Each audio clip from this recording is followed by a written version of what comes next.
Hello everybody, Zombie Joe 13 here. A lot of you have been wondering how this belt sander works, so today I'm going to show you how it works. Basically it's just a plywood base, and then we got the frame, and I have a motor hooked up to it.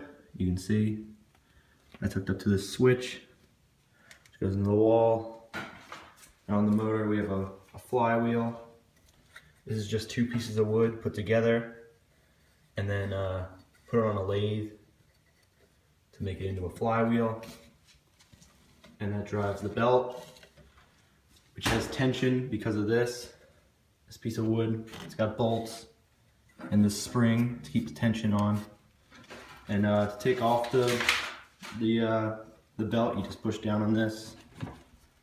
That loosens it up for you.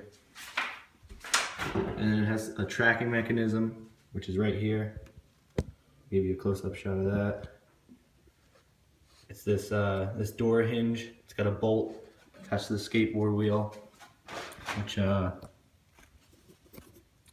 it's pushed out by this. It just has it's got a nut with a bolt, and this is the only thing welded on here. You could probably do this without welding, but I have it welded. So as you turn this, it pushes out. I don't know if you can see this move up or down.